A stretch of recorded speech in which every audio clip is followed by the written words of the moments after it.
let's go to our next category, which many times is linked into the prior category. Yeah. And this is Best Multiplayer for 2017. Obviously, it's not today. Yeah. Obviously, it's not just about first-person shooters. There's multiplayer across all genres. So this award isn't just like which shooter had the best multiplayer suite. Matt, what is your pick for Best Multiplayer of 2017? Well, this is a little weird one, maybe, but I really sat and thought about what did I have the most fun playing, because I'm not a huge multiplayer person. Yeah. I don't stick with this stuff too long most of the time, but what did I play the most multiplayer? Because I played Destiny a lot, but I didn't play the Crucible much. Yeah. And what did I play multiplayer the most? What did I stick with the longest? And the answer to that was For Honor. Wow. That's not a bad pick, though. I mean, it came out so long ago, it's easy. And look, that's one thing I want to make sure we do in these awards is not forget the games that come out earlier in the year. This was a it's February very easy game, to right? do. Yeah. It's very easy to forget those games that came out, 10, 11 months ago. But this year in particular, some of the best games of the year came out early in the year. So when I was looking at picking my awards, I made sure to go back and look at those early games because this year there were a lot of great ones. And multiplayer-wise, the strategy in For Honor, I mean, I will say this. The multiplayer in For Honor is probably the most intense multiplayer I played all year. As far as like on the edge of your seat, like what's going to happen, one slight move. You versus them. Yeah, like, that mano-a-mano aesthetic. Like the next second will decide everything. Yeah. Like the tension is there at all times. For sure, yep.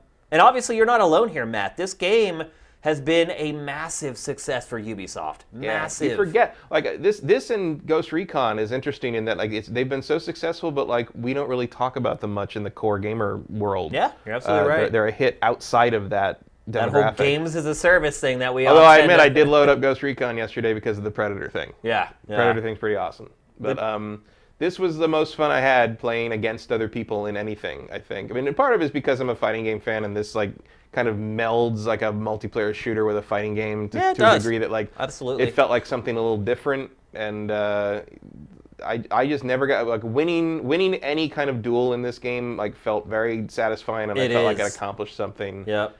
And there was sometimes you run into a lot of jerks and stuff, obviously, but most of the time, like the people I fought against, like you'd run into each other like in the middle of the map, and you'd stop. People would stop and you bow to each other, do whatever. Like there is an odd honor. There's an honor system. I mean, to it For Honor, bit, obviously. Yeah. But and it reminded me a little bit of like playing like the multiplayer of like the old Jedi Outcast, Jedi Academy games, where people kind of created their own sort of rules, their own rules about how you engaged with each other, and and that was kind of fun to see. Like it was nice to see kind of a spontaneous like kind of community like trends appear that were not like based around horrible behavior, and instead were based around kind of like. There's also sort of an element like there seemed to be kind of a thing going on with For Honor players where it's like if you're playing For Honor, you kind of get it in a way that like maybe other people didn't get it. Yeah, and, like, you're right. Yeah, there was a little bit of elitism to it, I guess, but like there was a community that sprang up around that, and I enjoyed that.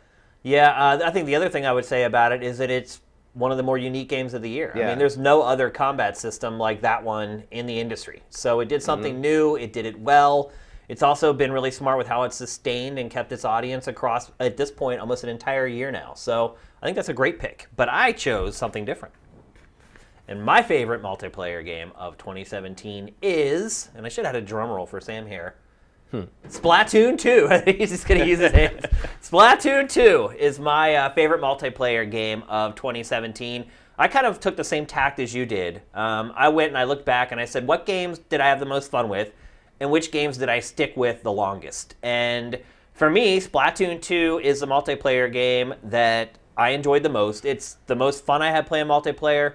It's the most different and unique multiplayer game I played all year, despite the fact that obviously there's already one game in the series out there. But it was one of the rare games that I played for evaluation for Game Face or for Game Evals this year that whenever I was finished and I kind of needed to move on, I wanted to keep playing it. And it's well documented. I've had problems with my Switch this entire year where the Joy-Cons don't stay connected. And so ultimately, that is something that kind of pushed me away from it. But I've been getting back into it now. I got a Pro Controller, and I'm going to send in my Switch and get it fixed early next year now that all the games have come out or whatever.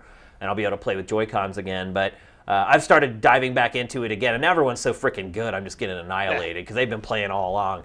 but I am still having a blast with the game. There's just nothing else like it. And I feel like the changes, the improvements they made to the multiplayer in it were all worthwhile and smart. And it's just one of those games that gets under your skin, and it has you pondering it when you're not playing it. It makes you wonder how you can get better at it.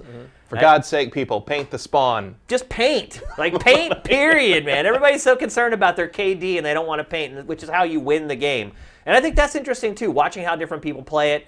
And kind of being a part of the community. Obviously, I wish the communication tools were better in the game. That's sort of one thing against it. But curious to see when the online for the Switch goes full-fledged in January, how it affects this. Oh, I totally forgot. We have to start paying for Switch Online play soon, which is crazy. Fun. Yeah. But I really enjoyed the crap out of Splatoon multiplayer. I did not like the campaign. Again, I felt like the campaign was an afterthought, which is why I couldn't really give it some other awards. But for best multiplayer, that is totally my pick. It was an easy pick.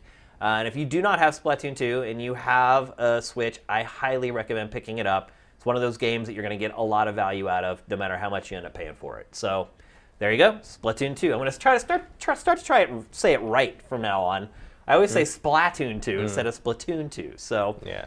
There's one of my New Year's resolutions for next year. Saying Splatoon correctly. Yeah. Which will be probably one of the topics on our first Game Face of 2018, our gaming resolutions for the year. You might want to start thinking about those now. But then he's going to start calling it Pike Mine. Yeah. So.